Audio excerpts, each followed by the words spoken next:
Doctor ਸਾਹਿਬ ਅੱਜ ਜਿਹੜਾ ਇਹ ਕਿਸਾਨ ਬਲਦੇਵ ਸਿੰਘ ਹੈ ਦੇ ਖੇਤ ਦੇ ਵਿੱਚ ਤੁਸੀਂ ਪਹੁੰਚੇ ਹੋ, ਕੀ ਇਹ ਕਿਸਾਨ ਨੇ ਵੱਖਰਾ ਕੀਤਾ ਹੈ ਜਿਸ ਕਰਕੇ ਇੰਨੀ ਵੱਡੀ ਗਿਣਤੀ ਕਿਸਾਨ ਤੇ ਖੇਤੀਬਾੜੀ ਅਧਿਕਾਰੀ ਪਹੁੰਚੇ? ਕਿਉਂਕਿ ਇਹਦੇ ਨਾਲ ਸਾਡਾ ਜਿਹੜਾ ਆਉਣ ਵਾਲਾ ਸਮਾਂ ਇਹੋ ਜਿਹਾ ਵੀ ਹੋ ਸਕਦਾ ਇਸ ਅਸੀਂ ਕਿਉਂ ਦਿਨ ਆਏਗਾ ਵੀ ਅਸੀਂ ਪਾਣੀ ਜਿਹੜਾ ਬਿਲਕੁਲ ਗਵਾ ਬੈਠਾਂਗੇ। 100 ਲੀਟਰ ਪਾਣੀ ਸਾਡਾ ਰੀਚਾਰਜ ਹੋ ਰਿਹਾ ਔਰ 165 ਲੀਟਰ ਬਾਹਰ ਕੱਢ ਰਿਹਾ, ਔਰ ਕੁਝ ਜ਼ਿਲ੍ਹੇ ਆ ਸਾਡੇ ਜਿੱਦਾਂ ਸੰਗਰੂਰ ਹੈ 269 ਲੀਟਰ ਬਾਹਰ ਕੱਢ ਰਿਹਾ, ਤੁਹਾਡਾ ਮੋਗਾ ਹੈ 249 ਲੀਟਰ ਬਾਹਰ ਕੱਢ ਰਿਹਾ।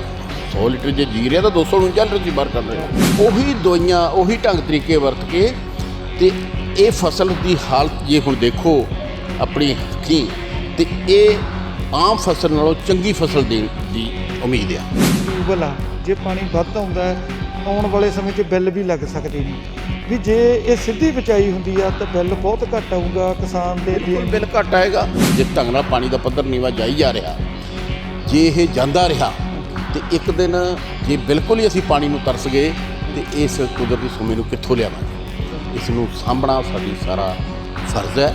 ਅੱਗੇ ਤਾਂ ਇਹ ਸਥਿਤੀ ਸੀਗੀ ਵੀ ਇੱਥੋਂ ਖਰੀਦ ਕੇ ਤੇ ਉਹਨਾਂ ਰਾਜਾਂ 'ਚ ਚਲੇ ਜਾਂਦੀ ਸੀਗੀ ਜਿੱਥੇ ਇਹਦੀ ਲੋੜ ਸੀ। ਜਿਸਲੇ ਹੁਣ ਜਿਹੜੀ ਹੁਣ ਸਥਿਤੀ ਬਣਨ ਜਾ ਰਹੀ ਹੈ, ਸਾਰਿਆਂ ਕੋਲ ਆਪਣੇ ਆਪਣੇ ਵਾਸਤੇ ਸਮਝ ਜਾਣ। ਜੇ ਅਸੀਂ ਪਰਾਲ ਨੂੰ ਜਾਂ ਕਿਸੇ ਵੀ ਖੇਤੀ ਦੀ ਰਹਿੰਦ ਖੂੰਹਦ ਨੂੰ ਜ਼ਮੀਨ 'ਚ ਬਣਾ ਲਵਾਂਗੇ, ਉਹਦੇ ਨਾਲ ਸਾਡਾ ਖਾਦਾਂ ਦਾ ਖਰਚ ਘਟੇਗਾ। ਅੱਗ ਲਾ ਕੇ ਜਿੱਥੇ ਇੱਕ ਵਾਤਾਵਰਨ ਖਰਾਬ ਹੋਣਾ, ਇੱਕ ਸਾਡਾ ਨੁਕਸਾਨ ਹੋਣਾ, ਇੱਕ ਜਿਹੜਾ ਸਾਡਾ ਉਲਟਾ ਜ਼ਮੀਨ 'ਚ ਮਿਲਾ ਕੇ ਸਾਡੇ ਖੱਤੀ ਖਰਚ ਘਟਣੇ ਨੇ, ਉਹ ਉਸ ਪੱਖੋਂ ਵੀ ਸਾਡਾ ਨੁਕਸਾਨ ਹੈ। ਉਹਨਾਂ ਕਿਸਾਨਾਂ ਨੂੰ ਕੀ ਕਹਿਣਾ ਚਾਹੁੰਦੇ ਜਿਹੜੇ ਕਹਿੰਦੇ ਸਿੱਧੀ ਬਿਜਾਈ ਨਾਲ ਫਸਲ ਆ ਉਹ ਘਟਦੀ? ਕਈ ਕਿਸਾਨ ਇਹ ਹੈ ਵੀ ਜਿਹੜੇ ਮੰਨ ਲਓ ਜਿੰਨਾ 10 ਏਕੜ ਆ ਤਾਂ 10 ਏਕੜ ਹੀ ਬੀਜਦੀ, ਉਹ ਨਹੀਂ ਕਾਮਯਾਬ ਹੋਇਆ ਤਾਂ ਵਾਹ ਦਿੰਦੇ। ਜੇ 1 ਏਕੜ ਤੋਂ ਸ਼ੁਰੂ ਕਰਨ ਉਹਨੂੰ ਕਾਮਯਾਬ ਕਰ ਸਕਦੇ ਆ। ਮੈਂ 1.5 ਏਕੜ ਤੋਂ ਕਾਮਯਾਬ ਕਰਕੇ ਅੱਜ 27-28 ਏਕੜ ਤੱਕ ਬੀਜ ਰਿਹਾ, ਸਾਰਾ ਬੀਜ ਰਿਹਾ, ਕੋਈ ਦਿੱਕਤ ਨਹੀਂ, ਕੋਈ ਝਾੜ ਨਹੀਂ ਘੱਟ। ਝੋਨਾ ਕਣਕ ਤੋਂ ਬਿਨਾਂ ਵੀ ਕੋਈ ਹੋਰ ਫਸਲਾਂ ਬੀਜੇ ਕਿ ਝੋਨਾ ਕਣਕ ਵੀ? ਮਸ਼ੀਨ ਮਗਰ ਸੁਪਰ ਐਕਸਮੈਸ ਲੱਗਾ, ਉਹ ਪਰਾਲੀ ਖਿਲਰ ਜਾਂਦੀ ਆ, ਆਰਾਮ ਨਾਲ ਹੈਪੀ ਸੀਡਰ ਨਾਲ ਬੀਜੀ ਜਾਂਦੀ, ਕੋਈ ਝਾੜ ਤੇ ਫਰਕ ਨਹੀਂ ਪੈਂਦਾ ਗਾ। ਕੋਈ ਵੀ ਮੰਨ ਲਓ ਅੱਗ ਲਾਉਣ ਦੀ ਕੋਈ ਕਿਸੇ ਤੋਂ ਡਰਨ ਦੀ ਲੋੜ ਨਹੀਂ। ਆਪਦਾ ਝੋਨਾ ਵੱਢੀ ਦਾ, ਉਸ ਤੋਂ ਬਾਅਦ ਕਣਕ ਦੀ ਬਿਜਾਈ ਸ਼ੁਰੂ ਕਰ ਦਈਦੀ ਆ। ਬਹੁਤ ਵਧੀਆ ਝਾੜ ਆ ਉਹਦਾ।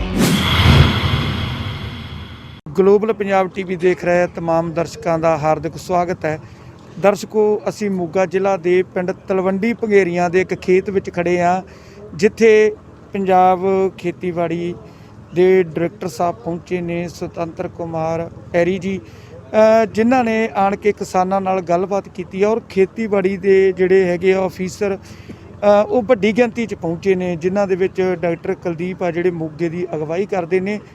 ਜੇ ਦੇਖਿਆ ਜਾਵੇ ਇਹ ਕਿਸਾਨ ਦੇ ਖੇਤ ਦੇ ਵਿੱਚ ਆਖਰ ਅਜਿਹਾ ਕਿਹੜਾ ਚਮਤਕਾਰ ਹੋਇਆ ਹੈ ਕਿ ਖੇਤੀਬਾੜੀ ਵਿਭਾਗ ਦੇ ਜਿਹੜੇ ਅਧਿਕਾਰੀ ਆ ਉਹ ਵੱਡੀ ਗਿਣਤੀ ਵਿੱਚ ਪਹੁੰਚੇ ਨੇ, ਕਿਸਾਨ ਵੀ ਪਹੁੰਚੇ ਨੇ, ਔਰ ਇੱਥੇ ਵਿਚਾਰਾਂ ਵੀ ਹੋਈਆਂ ਨੇ ਵੱਡੀ ਪੱਧਰ 'ਤੇ ਕਿ ਕਿੱਦਾਂ ਦੇ ਨਾਲ ਜਿਹੜੀਆਂ ਹੈਗੀਆਂ ਫਸਲਾਂ ਕੀ ਬੀਜਣੀਆਂ ਚਾਹੀਦੀਆਂ। ਸੋ ਆਪਣੇ ਨਾਲ ਖੇਤੀਬਾੜੀ ਦੇ ਜਿਹੜੇ ਡਾਇਰੈਕਟਰ ਨੇ ਪੰਜਾਬ ਦੇ, ਸੁਤੰਤਰ ਕੁਮਾਰ ਐਰੀ ਜੀ, ਉਹਨਾਂ ਨਾਲ ਆਪਾਂ ਗੱਲਬਾਤ ਕਰਦੇ ਹਾਂ। ਡਾਕਟਰ ਕੁਲਦੀਪ ਸਿੰਘ ਜੀ ਆ, ਹੋਰ ਵੀ ਅਫੀਸਰ ਪਹੁੰਚੇ, ਉਹਨਾਂ ਨਾਲ ਗੱਲਬਾਤ ਕਰਾਂਗੇ ਕਿ ਆਖਰ ਅੱਜ ਕੀ ਪ੍ਰੋਗਰਾਮ ਸੀ ਤੇ ਔਰ ਜਿਹੜੇ ਕਿਸਾਨ ਨੇ ਕਿੱਦਾਂ ਦੀ ਬਿਜਾਈ ਕੀਤੀ ਆ, ਕੀ ਫਸਲਾਂ ਬੀਜੀਆਂ, ਕੀ ਵੱਖਰਾ ਕੀਤਾ ਗਿਆ। ਹਾਂਜੀ ਡਾਕਟਰ ਸਾਹਿਬ, ਪਹਿਲਾਂ ਤਾਂ ਗਲੋਬਲ ਪੰਜਾਬ ਟੀਵੀ ਵੱਲੋਂ ਤੁਹਾਡਾ ਸਵਾਗਤ ਕਰਦਾ। ਧੰਨਵਾਦ ਜੀ, ਧੰਨਵਾਦ। ਡਾਕਟਰ ਸਾਹਿਬ, ਅੱਜ ਜਿਹੜਾ ਇਹ ਕਿਸਾਨ ਬਲਦੇਵ ਸਿੰਘ ਹੈ ਦੇ ਖੇਤ ਦੇ ਵਿੱਚ ਤੁਸੀਂ ਪਹੁੰਚੇ ਹੋ, ਕੀ ਇਹ ਕਿਸਾਨ ਨੇ ਵੱਖਰਾ ਕੀਤਾ ਜਿਸ ਕਰਕੇ ਇੰਨੀ ਵੱਡੀ ਗਿਣਤੀ ਕਿਸਾਨ ਤੇ ਖੇਤੀਬਾੜੀ ਅਧਿਕਾਰੀ ਪਹੁੰਚੇ? ਦੇਖੋ, ਜਿਹੜੀ ਮੁੱਖ ਇਸ ਵੇਲੇ ਸਾਡੇ ਰਾਜ ਦੀ ਲੋੜ ਆ, ਹਾਂਜੀ, ਉਹ ਅਸੀਂ ਭਲੀ ਭਾਂਤੀ ਉਹਦੇ ਤੇ ਜਾਣੂ ਆ। ਸਾਰੇ ਮੇਰੇ ਕਿਸਾਨ ਵੀਰਾਂ ਨੂੰ ਅਸੀਂ ਲਗਾਤਾਰ ਸੁਨੇਹਾ ਦਿੰਦੇ ਰਹਿੰਦੇ ਆ, ਦਿੰਦੇ ਆ ਰਹੇ ਆ, ਜਿਹਦੇ ਵਿੱਚ ਹੈ ਵੀ ਸਾਡੇ ਪਾਣੀ ਦਾ ਪੱਧਰ ਲਗਾਤਾਰ ਨੀਵਾਂ ਹੁੰਦਾ ਜਾ ਰਿਹਾ। ਹਰ ਸਾਲ 60 ਸੈਂਟੀਮੀਟਰ ਪਾਣੀ ਜਿਹੜਾ ਉਹ ਥੱਲੇ ਜ਼ਮੀਨ ਦਾ ਉਹਦਾ ਪੱਧਰ ਜਾਈ ਜਾ ਰਿਹਾ। ਔਰ ਉਸ ਪੱਖੋਂ ਨਾਲ ਦੀ ਨਾਲ ਜੇ ਦੇਖੀਏ ਅਸੀਂ, ਜੇਕਰ ਆਪਣਾ 100 ਲੀਟਰ ਪਾਣੀ ਸਾਡਾ ਜ਼ਮੀਨ ਦੇ ਵਿੱਚ ਜਾ ਰਿਹਾ, ਉਹਦੀ ਜਿਹੜੀ ਜੀਰ ਰਿਹਾ, ਉਹ ਜਿਹੜਾ ਰੀਚਾਰਜ ਹੋ ਰਿਹਾ, ਤੇ ਅਸੀਂ ਐਵਰੇਜ 165 ਲੀਟਰ ਪਾਣੀ ਬਾਹਰ ਕੱਢ ਰਹੇ ਹਾਂ। ਸੋ ਇੱਕ ਬੜਾ ਇਸ ਪੱਖੋਂ ਬੜਾ ਧਿਆਨ ਦੇਣ ਦੀ ਲੋੜ ਹੈ, ਕਿਉਂਕਿ ਇਹਦੇ ਨਾਲ ਸਾਡਾ ਜਿਹੜਾ ਆਉਣ ਵਾਲਾ ਸਮਾਂ ਇਹੋ ਜਿਹਾ ਵੀ ਹੋ ਸਕਦਾ ਵੀ ਅਸੀਂ ਕਿਉਂ ਦਿਨ ਆਏਗਾ ਵੀ ਅਸੀਂ ਪਾਣੀ ਜਿਹੜਾ ਬਿਲਕੁਲ ਗਵਾ ਬੈਠਾਂਗੇ। ਇਸ ਕਰਕੇ ਸਮੇਂ 'ਤੇ ਜਾਗਰੂਕ ਹੋਣਾ ਬੜਾ ਜ਼ਰੂਰੀ ਹੈ। ਔਰ ਉਹਦੇ 'ਚ ਮੈਂ ਇੱਕ ਗੱਲ ਹੋਰ ਦੱਸਣੀ ਚਾਹਾਂ, ਇਹ ਜਿਹੜੀ ਮੈਂ ਗੱਲ ਕਹੀ ਹੈ ਵੀ ਜੇ 100 ਲੀਟਰ ਪਾਣੀ ਸਾਡਾ ਰੀਚਾਰਜ ਹੋ ਰਿਹਾ ਔਰ 165 ਲੀਟਰ ਬਾਹਰ ਕੱਢ ਰਿਹਾ, ਔਰ ਕੁਝ ਜ਼ਿਲ੍ਹੇ ਆ ਸਾਡੇ ਜਿੱਦਾਂ ਸੰਗਰੂਰ ਹੈ 269 ਲੀਟਰ ਬਾਹਰ ਕੱਢ ਰਿਹਾ, ਤੁਹਾਡਾ ਮੋਗਾ ਹੈ 249 ਲੀਟਰ ਬਾਹਰ ਕੱਢ ਰਿਹਾ। 100 ਲੀਟਰ ਜੇ ਜੀ ਰਿਹਾ ਤਾਂ 249 ਲੀਟਰ ਅਸੀਂ ਬਾਹਰ ਕੱਢ ਰਹੇ ਹਾਂ। ਸੋ ਇਹਦੇ ਬਾਰੇ ਜਾਗਰੂਕ ਰਹਿਣਾ ਬਹੁਤ ਹੀ ਲੋੜ ਹੈ। ਉਸ ਪੱਖੋਂ ਜਿਹੜੀ ਹੈ ਕਿ ਵੀ ਅਸੀਂ ਉਹ ਢੰਗ ਤਰੀਕੇ ਅਪਣਾਈਏ ਜਿਹਦੇ ਨਾਲ ਸਾਡਾ ਪਾਣੀ ਦੀ ਵੱਧ ਤੋਂ ਵੱਧ ਬੱਚਤ ਹੋਏ। ਔਰ ਜਿਹੜਾ ਅਸੀਂ ਬਾਹਰ ਕੱਢਦੇ ਹਾਂ, ਬਾਹਰ ਪਾਣੀ ਅਸੀਂ 249 ਲੀਟਰ ਜਿੱਦਾਂ ਅਸੀਂ ਬਾਹਰ ਇੱਥੇ ਮੋਗੇ 'ਚੋਂ ਕੱਢ ਰਹੇ ਹਾਂ, ਮੋਗੇ ਕੱਢ ਰਹੇ ਹਾਂ ਜ਼ਿਲ੍ਹੇ 'ਚ, ਜੇ 100 ਲੀਟਰ ਪਾਣੀ ਜਾ ਰਿਹਾ ਤਾਂ 165 ਲੀਟਰ ਅਸੀਂ ਕੱਢ ਰਹੇ ਹਾਂ, ਤਾਂ ਇਹਦੇ 'ਚ 90% ਜਿਹੜਾ ਯੋਗਦਾਨ ਹੈ ਉਹ ਸਾਡੇ ਝੋਨੇ ਦਾ। ਤੇ ਇਹ ਉਹ ਢੰਗ ਤਰੀਕੇ ਅਪਣਾਉਣੇ ਜਿਹਦੇ ਨਾਲ ਅਸੀਂ ਘੱਟ ਤੋਂ ਘੱਟ ਪਾਣੀ ਨਾਲ ਆਪਣੀ ਫਸਲ ਨੂੰ ਪਾਲ ਸਕੀਏ ਔਰ ਉਹਦੇ ਨਾਲ ਸਾਡੇ ਝਾੜ 'ਚ ਵੀ ਫਰਕ ਨਾ ਪਏ। ਇਸ ਢੰਗ ਦੀ ਅਸੀਂ ਤਕਨੀਕ ਹੈ ਉਹਨੂੰ ਅਪਣਾਈਏ। ਉਸ ਪੱਖੋਂ ਅਸੀਂ ਇੱਥੇ ਪ੍ਰਦਰਸ਼ਨੀ ਪਲਾਟ ਲਗਵਾਏ ਹੈ। ਇਸ ਪਿੰਡ 'ਚ ਵੀ ਲਗਾਇਆ, ਹੋਰ ਵੀ ਜਗ੍ਹਾ ਜਗ੍ਹਾ ਅਸੀਂ ਸਾਰੇ ਰਾਜ 'ਚ ਲਾਉਂਦੇ ਹਾਂ। ਇੱਥੇ ਜਿਹੜਾ ਅਸੀਂ ਪ੍ਰਦਰਸ਼ਨੀ ਪਲਾਟ ਹੈ, ਇਸ ਨਵੇਕਲੀ ਗੱਲ ਬਖਰੇਵਾਂ ਇਹ ਹੈ ਵੀ ਇਹਦੇ ਨਾਲ ਹੀ ਅਸੀਂ ਇੱਕ ਟਿਊਬਵੈੱਲ ਤੇ 2 ਟਿਊਬਵੈੱਲਾਂ ਤੇ, ਜਿੱਥੇ ਇੱਕ ਪਾਸੇ ਕੱਦੂ ਕਰਾਇਆ ਹੋਇਆ, ਕੱਦੂ ਨਾਲ ਝੋਨਾ ਲਵਾਇਆ, ਔਰ ਦੂਜੇ ਪਾਸੇ ਜਿਹੜੀ ਸਿੱਧੀ ਬਿਜਾਈ ਹੈ ਉੱਥੇ ਅਸੀਂ ਮੀਟਰ ਵੀ ਲਗਵਾਏ ਹੈ, ਜਿਹੜਾ ਪਾਣੀ ਨੂੰ ਮਾਪਦੇ ਆ ਵੀ ਕਿੰਨਾ ਪਾਣੀ ਫਸਲ ਨੂੰ ਦੇ ਹੋਇਆ ਦੋਹਾਂ ਢੰਗਾਂ ਨਾਲ। ਤੇ ਇਹ ਉਹ ਵੀ ਪੂਰਾ ਕੈਲਕੂਲੇਟ ਕੀਤਾ, ਜਿਹਦੇ 'ਚ ਪੂਰਾ ਮੀਟਰ ਦੇ ਹਿਸਾਬ ਨਾਲ ਸਾਰੀ ਜਾਣਕਾਰੀ ਲੈ ਕੇ ਸਾਡੇ ਆ ਕਿਸਾਨ ਇਹਨਾਂ ਨੇ ਕੀਤਾ ਆਪਣੇ ਹੱਥੀਂ, ਔਰ ਉਹਦੇ 'ਚ 30% ਪਾਣੀ ਦੀ ਬਚਤ ਸਿੱਧੀ ਬਿਜਾਈ ਨਾਲ ਆਈ ਹੈ। ਔਰ ਅੱਜ ਜੇ ਅਸੀਂ, ਕਿਉਂਕਿ ਸਿੱਧੀ ਬਿਜਾਈ ਕਰਕੇ ਜੇ ਜੋ ਤਕਨੀਕ ਦੇ ਤੌਰ ਤੇ ਅਸੀਂ ਕਹਿੰਦੇ ਹਾਂ, ਜੋ ਵੀ ਤਕਨੀਕੀ ਤੌਰ ਤੇ ਯੂਨੀਵਰਸਿਟੀ ਵੱਲੋਂ ਵੀ ਇੰਡੋਰਸ ਕੀਤਾ ਜਾਂਦਾ, ਖੇਤੀਬਾੜੀ ਵਿਭਾਗ ਨੂੰ ਕਿਸਾਨਾਂ ਨੂੰ ਜਾਗਰੂਕ ਕੀਤਾ ਜਾਂਦਾ, ਦੱਸਿਆ ਜਾਂਦਾ, ਉਹੀ ਦਵਾਈਆਂ ਉਹੀ ਢੰਗ ਤਰੀਕੇ ਵਰਤ ਕੇ ਤੇ ਇਹ ਫਸਲ ਦੀ ਹਾਲਤ ਜੇ ਹੁਣ ਦੇਖੋ ਆਪਣੀ ਅੱਖੀਂ, ਤੇ ਇਹ ਆਮ ਫਸਲ ਨਾਲੋਂ ਚੰਗੀ ਫਸਲ ਦੇਣ ਦੀ ਉਮੀਦ ਆ। ਠੀਕ ਹੈ ਜੀ। ਇੱਥੋਂ ਇਹੀ ਪ੍ਰਤੀਤ ਹੁੰਦਾ ਵੀ ਇਹਦਾ ਝਾੜ ਉਹਦੇ ਬਰਾਬਰ ਜਾਂ ਉਹਦੇ ਤੋਂ ਵੱਧ ਹੀ ਹੋਏਗਾ। ਘੱਟ ਦਾ ਕੋਈ ਝਾੜ ਦਾ ਨਹੀਂ ਫਰਕ ਪੈਂਦਾ ਜਿਹੜਾ ਸਿੱਧੀ ਬਿਜਾਈ ਕਰਦੇ ਜੇ ਅਸੀਂ ਪੂਰੇ ਢੰਗ ਤਰੀਕੇ ਅਪਣਾਉਂਦੇ ਆ। ਠੀਕ ਹੈ। ਪੂਰੇ ਉਹ ਤਕਨੀਕਾਂ ਜਿਸ ਇਹ ਜੀ ਸਿੱਧੀ ਬਿਜਾਈ ਵਾਸਤੇ ਜਿਹੜੀ ਅਸੀਂ ਜੋ ਦਵਾਈਆਂ ਜਿਸ ਸਮੇਂ ਤੇ ਵਰਤਣੀਆਂ ਉਹ ਅਪਣਾਉਂਦੇ ਆ, ਜਿੱਦਾਂ ਅਸੀਂ ਕਹਿੰਦੇ ਆ ਦਰਮਿਆਨੀਆਂ ਤੋਂ ਭਾਰੀਆਂ ਜ਼ਮੀਨਾਂ 'ਚ ਹੀ ਇਹ ਤਕਨੀਕ ਅਪਣਾਈ ਜਾਏ ਤਾਂ ਉੱਥੇ ਝਾੜ ਦਾ ਫਰਕ ਨਹੀਂ ਆਉਂਦਾ। ਸਾਨੂੰ ਤਕਨੀਕ ਨਾਲ ਹਰ ਕੰਮ ਕਰਨਾ ਸਮੇਂ ਦੀ ਲੋੜ ਹੈ। ਜੇ ਅਸੀਂ ਹਰ ਕੰਮ ਤਕਨੀਕ ਨਾਲ ਕਰਾਂਗੇ ਤੇ ਸਾਡਾ ਕੋਈ ਨੁਕਸਾਨ ਨਹੀਂ ਹੋਏਗਾ, ਕਿਉਂ ਇਹ ਸਮਾਂ ਹੀ ਇਸ ਲਈ ਹੈ। ਕਹੀ ਸੀ ਜਿਹੜਾ ਹੈਗਾ ਵੀ ਟਿਊਬਵੈੱਲ ਆ, ਜੇ ਪਾਣੀ ਵੱਧ ਆਉਂਦਾ ਆਉਣ ਵਾਲੇ ਸਮੇਂ 'ਚ ਬਿੱਲ ਵੀ ਲੱਗ ਸਕਦੇ ਨੇ, ਵੀ ਜੇ ਇਹ ਸਿੱਧੀ ਬਿਜਾਈ ਹੁੰਦੀ ਆ ਤਾਂ ਬਿੱਲ ਬਹੁਤ ਘੱਟ ਆਊਗਾ ਕਿਸਾਨ ਦੇ। ਬਿਲਕੁਲ ਬਿੱਲ ਘੱਟ ਆਏਗਾ।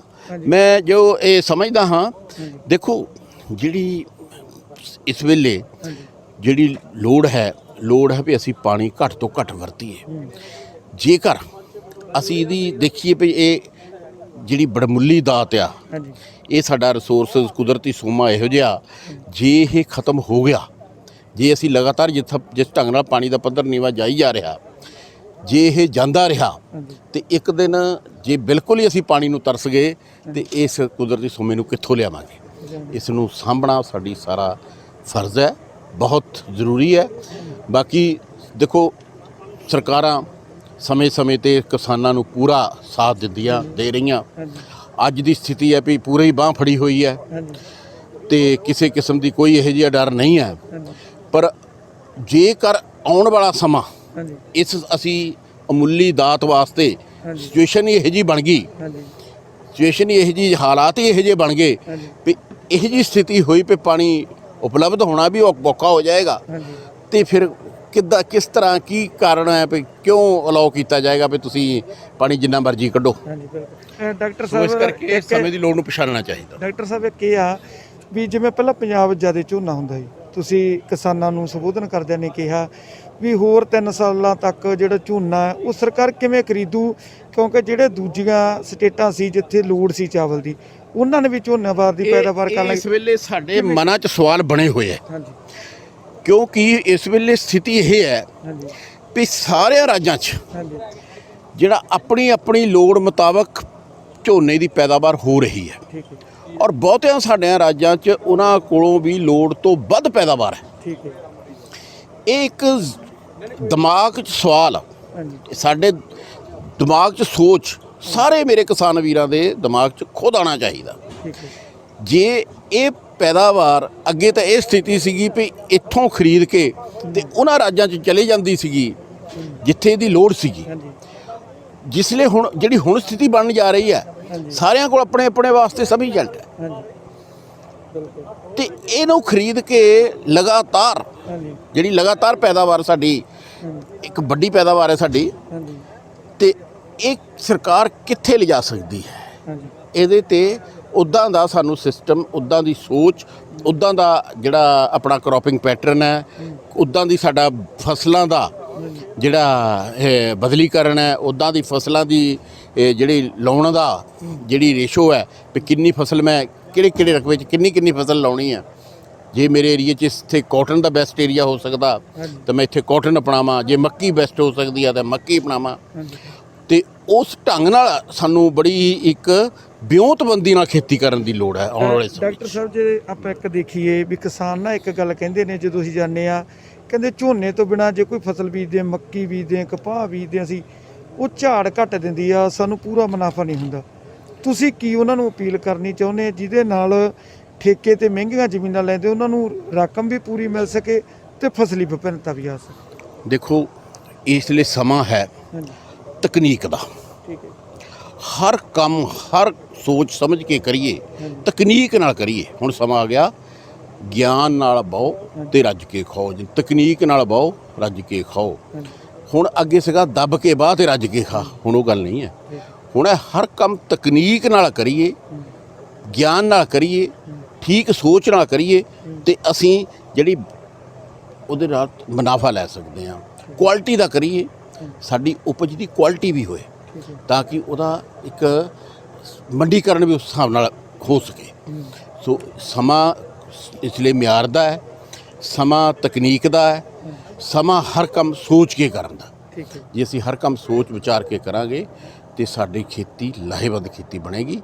ਤੇ ਇਹੀ ਜਿਹੜੀ ਇਸ ਲਈ ਸਮੇਂ ਦੀ ਮੁੱਖ ਲੋੜ ਹੈ। ਔਰ ਆਪਣੇ ਕੁਦਰਤੀ ਸੋਮਿਆਂ ਨੂੰ ਬਚਾਉਂਦੇ ਹੋਏ, ਚਾਹੇ ਉਹ ਜ਼ਮੀਨ ਦੀ ਸਿਹਤ ਹੈ, ਚਾਹੇ ਉਹ ਸਾਡੀ ਮੁੱਖ ਸੋਮਾ ਪਾਣੀ ਹੈ ਜਾਂ ਵਾਤਾਵਰਨ ਹੈ, ਇਹਨੂੰ ਸਾਂਭਣਾ ਨਾਲ ਦੀ ਨਾਲ ਉਨਾ ਹੀ ਜ਼ਰੂਰੀ ਹੈ। ਡਾਕਟਰ ਸਾਹਿਬ, ਹੁਣ ਝੋਨੇ ਦੀ ਵਢਾਈ ਮੂਹਰੇ ਆ ਜਾਣੀ ਆ, ਇੱਕ ਆਖਰੀ ਸਵਾਲ ਆ ਮੇਰਾ।